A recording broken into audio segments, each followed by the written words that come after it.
kasih. Yakobus 1 ayat 22. Tetapi hendaklah kamu menjadi pelaku firman dan bukan hanya pendengar saja. Terima kasih. Yakobus 1 ayat 22.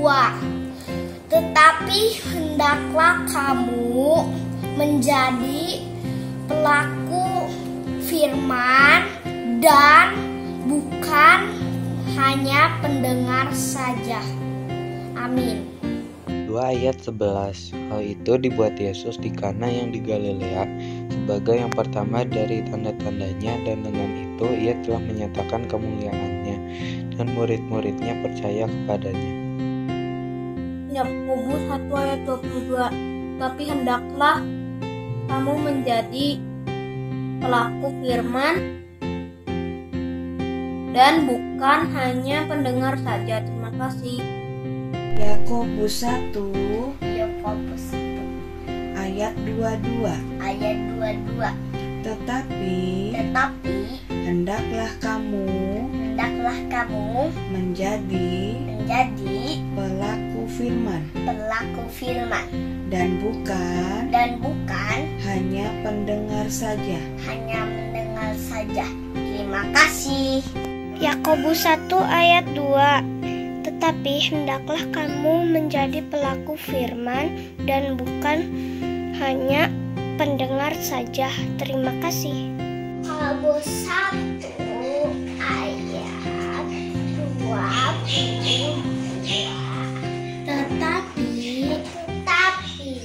Tetapi hendaklah kamu menjadi pelaku firman dan bukan hanya pendengar saja.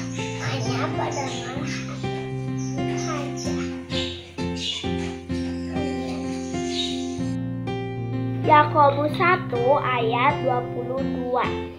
Tetapi hendaklah kamu menjadi pelaku firman dan bukan hanya pendengar saja. Terima kasih. Amin. Yakobus 1 ayat 22. Tetapi hendaklah kamu menjadi pelaku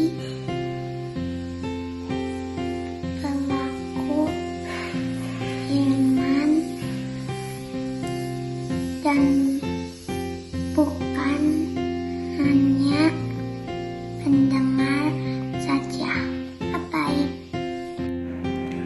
Yakobus 1 ayat 22.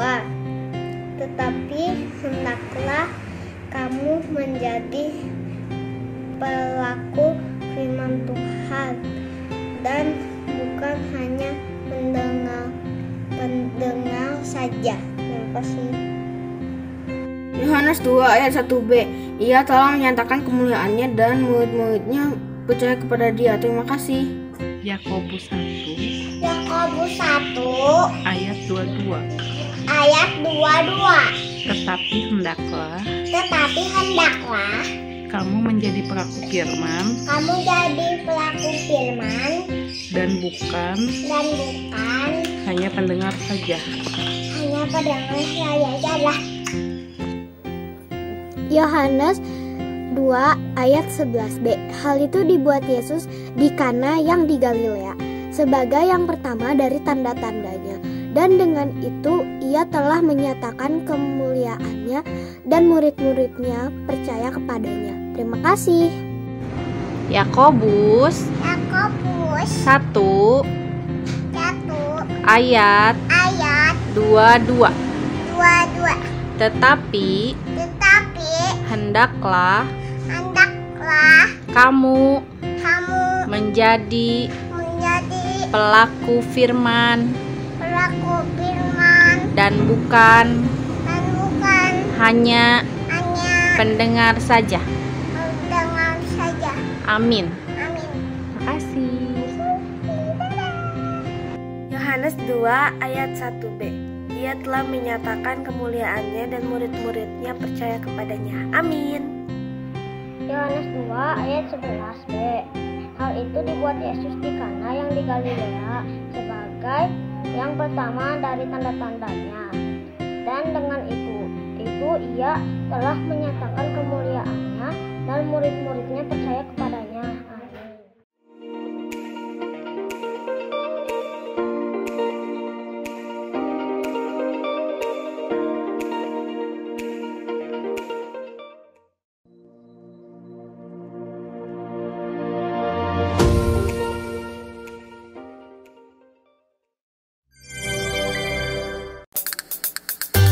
Shalom adik-adik Victory Kids, apa kabarnya hari ini? Kakak mau dengar coba? Kurang kencang sekali lagi, apa kabarnya hari ini?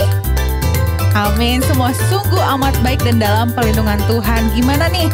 Seminggu ini telah berlalu, pasti banyak kasih Tuhan yang adik-adik rasakan ya. Baik itu melalui sekolah online, atau ketika main sama teman, atau sama orang tua di rumah. Semua Tuhan selalu melindungi adik-adik. Nah, udah pada mandi belum nih di hari Minggu ini? Coba aku mau lihat satu-satu ya. Udah pada mandi belum ya? Kayaknya masih ada yang belum mandi, gak apa-apa. Pokoknya semua kita harus memuji nama Tuhan, bersemangat karena ini hari-harinya Tuhan. Ini di hari Minggu yang udah pada siap untuk bergereja, memuji nama Tuhan. Semuanya kita bangkit berdiri. Kita menyanyikan satu pujian buat Tuhan Yesus. Dengar dia panggil nama saya. Dan kamu katakan apa? Ya. Ya, tepuk tangan semuanya ya.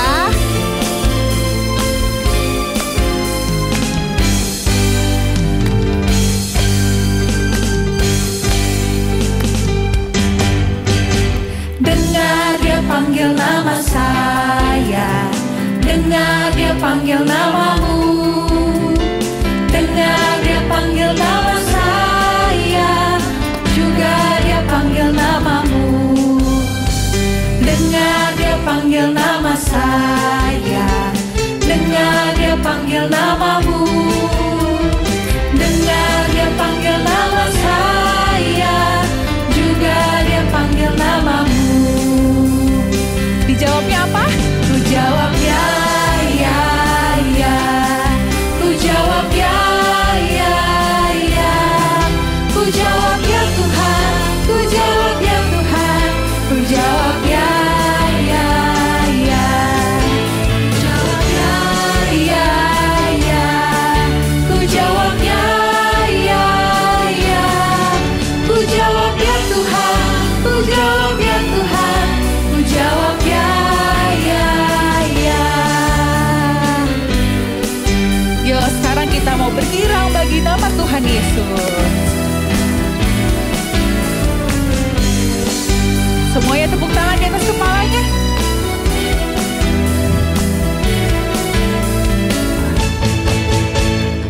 Oh giranglah, oh giranglah, Tuhan Yesus amat cinta pada saya. Oh giranglah, oh giranglah, oh giranglah, Tuhan Yesus amat cinta pada saya. Oh giranglah, Tuhan Yesus amat cinta pada saya. Oh giranglah, oh giranglah, oh giranglah.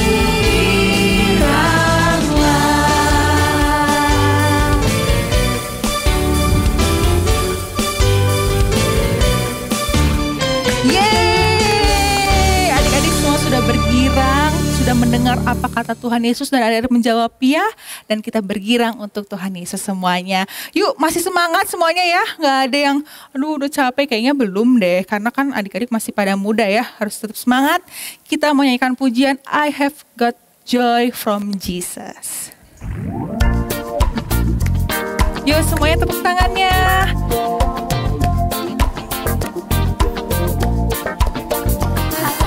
Joy, joy, joy, joy down in my heart, down in my heart, down in my heart. I got the joy, joy, joy, joy down in my heart, down in my heart to stay.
to stay.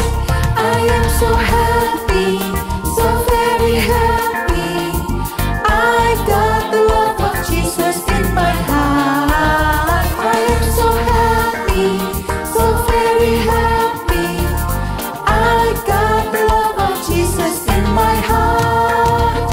I got the love of Jesus in my heart.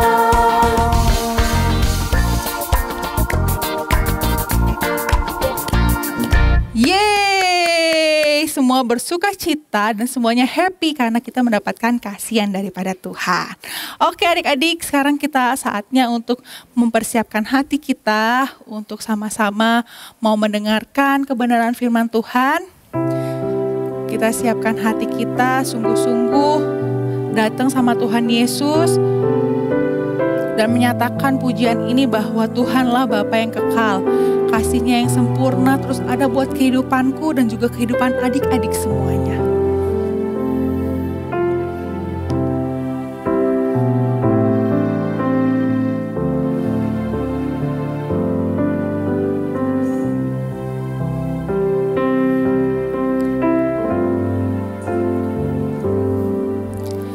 Kasih yang sempurna telah ku terima darimu, bukan karena kebaikanku, hanya oleh kasih karuniamu. Kau pulihkan aku, layakkanku untuk dapat memanggilmu Bapa. Kau beri yang ku pinta saat ku mencari, ku mendapatkan. Ku ketuk pintumu dan kau bukakan, sebab kau Bapa-Ku, Bapa yang kekal. Takkan kau biarkan aku melangkah hanya sendirian. Kau selalu ada bagiku, sebab kau Bapa-Ku, Bapa yang kekal.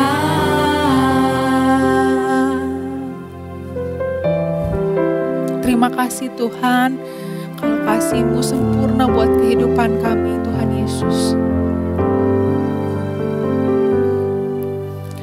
Kasih yang sempurna telah ku terima darimu, bukan karena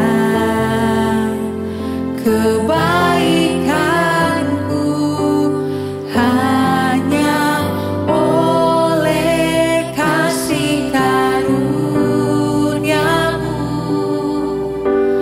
Kau pulihkan aku, layakkanku untuk dapat memanggilmu Bapa. Kau beri yang ku pinta saat ku mencari, ku mendapatkan. Ku ketuk pintumu dan kau bukakan, sebab kau Bapa-Ku,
Shalom adik-adik, selamat pagi. Kembali di hari ini kita akan mendengarkan cerita firman Tuhan. Ketemu lagi dengan Tante Asi di sini. Kita mau mendengarkan cerita firman Tuhan ya, tapi sebelumnya kita mau berdoa terlebih dahulu. Tuhan Yesus, kami mengucap syukur Tuhan buat pagi hari ini. Kalau kembali Tuhan pertemukan kami, anak-anak-Mu untuk beribadah walaupun kami masih secara online Tuhan, tapi kami percaya Engkau hadir di setiap rumah kami masing-masing Tuhan. Mari Roh Kudus, Engkau yang memimpin, Engkau yang menolong setiap kami anak-anak-Mu Tuhan.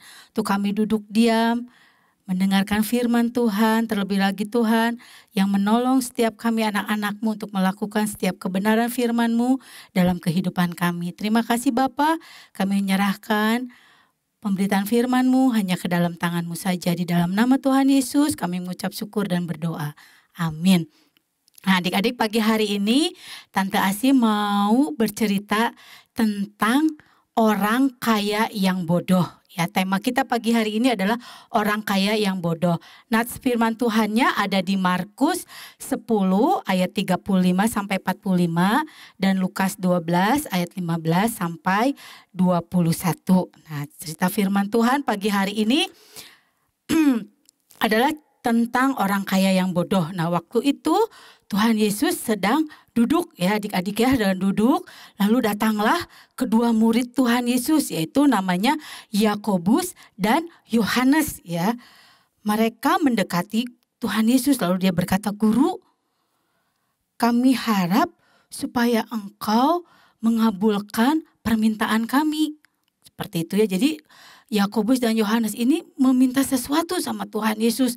Lalu Tuhan Yesus bilang, "Apa yang kamu minta sama aku?" Kata seperti itu ya. Lalu Yakobus dan Yohanes bilang, "Perkenankanlah kami duduk pada saat Engkau memimpin ya di kerajaan-Mu atau di setiap kemuliaan-Mu. Berikan kepada kami kedudukan ya di sebelah kiri dan di sebelah kanan-Mu." Tapi kata Tuhan Yesus ya, bilang kepada mereka, "Kamu tidak tahu apa yang kamu minta." Jadi Yakobus dan Yohanes minta kalau nanti Tuhan Yesus yang memimpin menjadi raja, dia minta supaya Yakobus dan Yohanes ini berdiri di sebelah kanan dan di sebelah kiri Tuhan Yesus seperti itu ya. Tapi Tuhan Yesus bilang, "Kamu nggak ngerti apa yang kamu minta," katanya seperti itu ya. "Dapatkah kamu meminum cawan apa yang harus aku minum dan dibaptis apa yang harus kubaptis?" Lalu mereka bilang, "Aku dapat Tuhan," kata seperti itu, "aku dapat." Tapi Tuhan Yesus bilang, "Memang kamu dapat, tapi ya tidak seperti itu yang harus aku berikan kepada kamu." Jadi Tuhan Yesus bilang, "Aku tidak bisa memberikan apa yang kamu minta karena Allah sudah menyediakan tempat di kanan dan di kiri itu sesuai apa yang sudah Allah perkenankan," ya seperti itu ya. Waktu murid-murid yang lain mendengar itu mereka marah ya. Jadi murid Tuhan Yesus itu ada berapa? Ada 12. Nah waktu Yakobus dan Yohanes berbicara seperti itu, ke-10 murid-murid yang lain itu jadi marah ya. Mereka pikir apa sih yang mereka minta, apa sih yang Yakobus Yohanes minta. Akhirnya Tuhan Yesus ya menceritakan bahwa barang siapa ingin menjadi terbesar di antara mereka, mereka harus menjadi apa saudaraku? Pelayanmu. Nah, anak-anak seperti itu ya. Tuhan Yesus menceritakan kalau kamu ingin jadi besar, kamu harus menjadi apa? Pelayan ya. Kalau kamu ingin menjadi terkemuka, kamu harus menjadi hamba seperti itu. Karena anak manusia datang bukan untuk dilayani, tetapi untuk melayani banyak orang. Nah, waktu Tuhan Yesus cerita seperti itu, Tuhan Yesus ingin agar murid-muridnya itu mengasihi dan menolong sesama ya, menolong orang lain. Lalu Tuhan Yesus memberikan perumpamaan, cerita tentang perumpamaan tentang orang kaya yang bodoh. Nah, seperti apa ya ceritanya? Nah, ceritanya seperti ini adik-adik ya. Diceritakan bahwa ada seorang kaya ya, ada seorang kaya yang mempunyai ladang yang besar gitu ya. Waktu dia panen, dia menghasilkan makanan yang berlimpah-limpah. Ya, adik-adik tahu kan yang namanya ladang itu apa? Seperti sawah gitu ya. Nah, itu menghasilkan panen yang berlimpah-limpah gitu ya. Hasilnya banyak sekali. Sampai si petani ini si petani ini nggak bisa menyimpan hasil panennya itu di lumbung ya, di tempat yang biasa dia simpan. Saking banyaknya ya, penuh. Lalu si petani ini, si orang kaya ini mikir, aduh mau disimpan di mana ya hasil panen saya. Saking banyaknya sehingga nggak cukup. Lalu si petani ini mikir, aduh gimana caranya ya supaya panen saya ini bisa tersimpan dengan aman. Bisa saya simpan untuk nanti sampai saya bisa menikmatinya sendiri. Dia pikir seperti itu. Akhirnya dia berpikir, saya punya ide nih. Saya punya ide, saya punya akal, saya akan rombak nih. Saya akan rombak lumbung-lumbung saya, tempat penyimpanan hasil panen saya akan saya bongkar. Akan saya bangun sampai luas. Sehingga semua hasil panen saya bisa masuk. Wah, dia senang sekali. Oh, dia pikir saya pasti kaya. Dia bilang seperti itu. Akhirnya dia senang ya. Adik-adiknya dia senang, dia tertawa. Akhirnya dia mulai hitung. Kalau saya hitung ya, misalnya 1 kilo bisa hasilnya berapa ya, saya jual sekian puluh ribu. Dia hitung, wah saya bakal banyak uang, saya akan mandi uang. Dia bilang seperti itu, senang-senang. Terus dia berpikir, saya akan beristirahat ya, saya akan berhenti tidak bekerja, saya akan menikmati semua kekayaan saya akan menikmati semua hasil panen saya tinggal duduk diam, saya istirahat, saya bisa jalan-jalan, saya bisa makan enak, saya bisa berpesta-pesta karena hasil panen saya banyak, lumbung saya penuh, uang saya banyak. Jadi si orang kaya ini berpikir, saya akan bisa menikmati hidup seperti itu. Adik-adik, dia orang kaya ini gak berpikir dia ingin memberikan hasil panennya atau gandumnya sama orang-orang yang membutuhkan. Gak kepikir ya, bahkan dia ingin menjual atau dia ingin memberikan sama orang-orang yang membutuhkan. Jadi petani ini gak berpikir seperti itu, orang kaya ini gak berpikir untuk membantu orang lain, tapi dia memikirkan dirinya sendiri ya, seperti itu ya. Dia betul-betul tidak memikirkan orang lain, dia pikir hanya dia yang akan menikmati semua kekayaan itu. Akhirnya ya Tuhan berfirman ya kepada orang kaya itu ya. Allah mengetahui apa yang ada di pikiran orang kaya itu. Lalu Tuhan berkata kepada orang kaya itu, hai orang bodoh, katakan, hai kamu orang bodoh, malam ini juga kamu akan mati. Katanya, untuk siapakah kekayaanmu itu ya? Tuhan berkata-kata waktu orang kaya itu tidur, betul adik-adik, tiba-tiba orang kaya ini mati ya. Dia pikir dengan hartanya yang banyak, dia pikir dengan hasil panen yang penuh di lumbung-lumbungnya, dia bisa tenang, dia hidup bisa dengan damai, dia bisa bersenang-senang. Tapi Tuhan berkata bahwa malam ini juga kamu akan mati, seperti itu ya. Dan malam itu orang kaya itu betul-betul mati ya adik-adik ya. Tentu saja waktu dia mati kekayaannya gak bisa dibawa ya.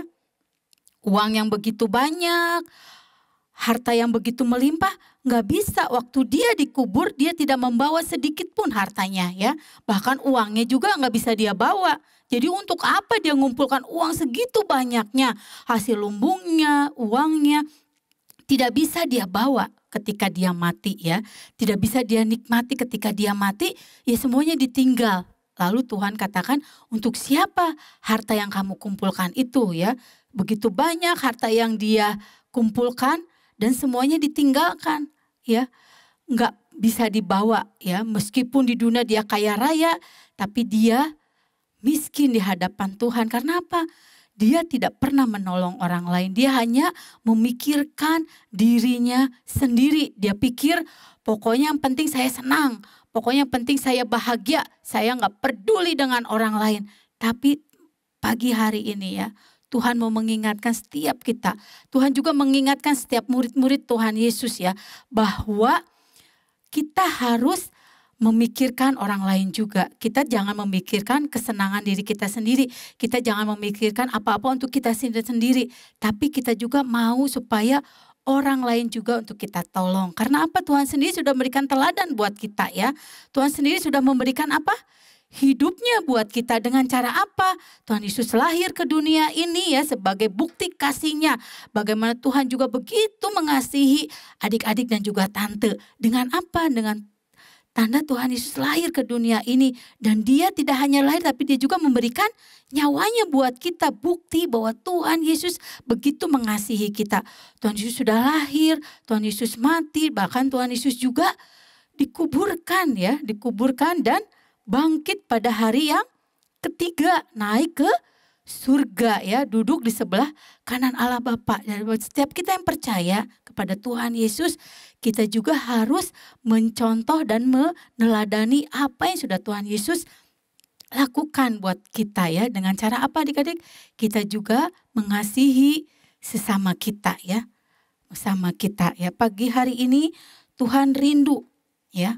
Melalui cerita yang tadi Tuhan Yesus bagikan perumpamaan tentang orang kaya yang bodoh, Tuhan mau ya supaya kita juga jangan khawatir akan hidup kita, akan apa yang kita makan, apa yang kita minum. Setiap kita yang percaya kepada Tuhan Yesus, Tuhan bakal menyediakan semuanya bagi kita ya.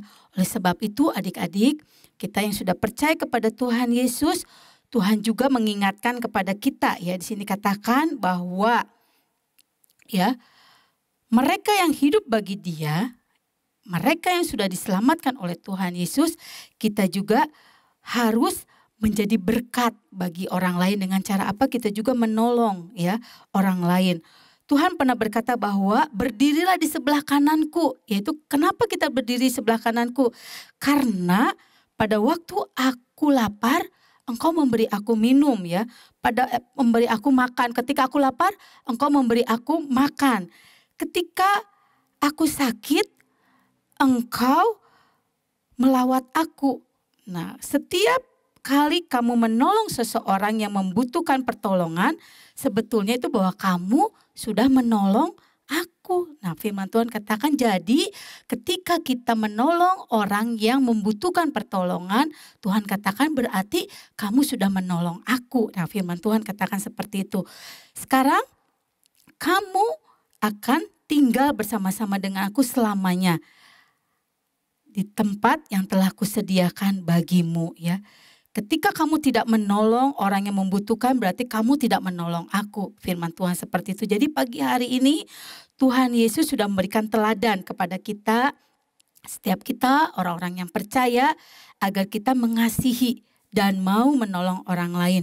Jangan mementingkan diri sendiri. Jadi adik-adik kalau punya teman yang membutuhkan pertolongan adik-adik, misalnya ada teman yang hanya punya misalnya pensilnya sudah habis, misalnya waktu di sekolah butuh pensil, adik-adik boleh meminjamkan, gak boleh pelit. Apalagi misalnya adik-adik punya pensilnya 3 misalnya. Nah ada teman yang butuh, boleh dipinjamkan. Seperti itu gak boleh pelit. Jangan pilih, oh kamu beli aja sendiri. Nah gak begitu ya. Kita yang punya lebih, kita harus bisa menolong teman-teman kita ya. Atau waktu adik-adik misalnya bawa bekal makanan nih, dibawain mama papa ke sekolah ya, bawa makanannya banyak, sementara ada teman mungkin makanannya ketinggalan di rumah karena cepat-cepat tadi ke sekolah ketinggalan, dia jadi nggak bekal ya, jadi dia teman-temannya pada makan, dia nggak makan. Nah kalau adik-adik misalnya bawa makanan lebih, beri temannya ya, kasih walaupun sedikit, tapi temannya ini nggak kelaparan ya karena dapat makanan dari adik-adik. Nah belajar dari hal-hal kecil, kita memberi kepada teman-teman kita. Atau waktu di rumah, waktu mama lagi sibuk misalnya diminta tolong, ayo coba misalnya Lea tolong ambilin mami itu ya makanan di meja, tolong ambilkan. Lea jangan bilang begini, oh nggak mau mami ambil aja sendiri misalnya gitu. Nah bukti kalau kita mau menolong mama, kita mengasihi Tuhan, kita juga mau menolong. Nah waktu misalnya disuruh mama, kita bantu ambil. Nah itulah bukti hal-hal kecil bahwa kita juga menjadi contoh, kita juga menjadi teladan, menjadi berkat dimanapun kita berada ya. Jadi adik-adik, pesan firman Tuhan pagi hari ini bahwa Tuhan ingin setiap kita, orang-orang yang percaya, orang-orang yang sudah ditebus oleh Tuhan Yesus, agar kita juga mengasihi dan mau menolong orang lain. Jadi tidak mementingkan diri sendiri ya. Kiranya firman Tuhan pagi hari ini yang kita dengar, itu boleh kita lakukan dalam setiap kehidupan kita. Walaupun adik-adik masih kecil, Tante percaya bahwa Tuhan Yesus, Roh Kudus yang memampukan setiap kita boleh menjadi pelaku-pelaku firman. Amin. Ya, pagi hari ini kita juga belajar bahwa apa yang disampaikan Tuhan Yesus pagi ini adalah hal menolong orang lain ya. Jangan mementingkan diri sendiri ya. Ayat hafalannya pagi hari ini ada di Galatia 5 ayat 13. Tante ulang ya. Galatia 5 ayat 13 bunyinya, layanilah seorang akan yang lain oleh kasih. Diulang ya. Layanilah seorang akan yang lain oleh kasih. Jadi adik-adik nanti dihafalkan ayat hafalannya, lalu dikirimkan kepada gurunya masing-masing. Tante percaya apa yang adik-adik dengar pagi hari ini boleh diberkati, boleh menjadi berkat dan dilakukan dalam kehidupan adik-adik sehari-hari ya. Tetap menjadi berkat, menjadi contoh di dalam setiap kehidupan adik-adik ya. Ingat, jangan mementingkan diri sendiri, tapi kita juga menolong dan mengasihi orang lain. Amin. Yuk kita mau berdoa, kita mau lipat tangan kita pagi hari ini, kita mau berdoa kepada Tuhan. Tuhan Yesus, terima kasih buat firman-Mu pagi hari ini Tuhan, yang boleh kami dengar bahwa Tuhan mengingatkan kami untuk kami tidak mementingkan diri kami sendiri. Tapi kami juga boleh belajar Tuhan mengasihi dan menolong orang lain dalam kehidupan sehari-hari Tuhan. Mampukan setiap kami Tuhan, biarlah kami boleh menjadi pelaku-pelaku firman-Mu, tidak hanya menjadi pendengar saja Tuhan. Terima kasih Bapa, berkati setiap anak-anak-Mu pagi hari ini Tuhan yang sudah mendengarkan firman Tuhan. Tuhan juga berkati dalam setiap sekolah mereka Tuhan, dalam setiap pergaulan mereka, di rumah mereka masing-masing, di lingkungan dimanapun anak-anak-Mu berada. Berkati mama papa mereka Tuhan dalam setiap usaha dan pekerjaan. Biarlah Tuhan juga yang menolong setiap anak-anak-Mu dimanapun mereka berada. Terima kasih Bapa, kami bersyukur menyerahkan sekali lagi setiap kehidupan kami hanya ke dalam tangan-Mu saja. Nah adik-adik sekarang boleh angkat tangannya, marilah kita menerima berkat dari Allah Bapa, kasih karunia, damai sejahtera dan sukacita dari Tuhan Yesus dan persekutuannya Roh Kudus dari saat ini sampai Maranatha Tuhan Yesus datang kedua kalinya menjemput kita semua. Amin. Ya, sampai jumpa adik-adik. Kiranya Tuhan Yesus memberkati kita semua. Amin.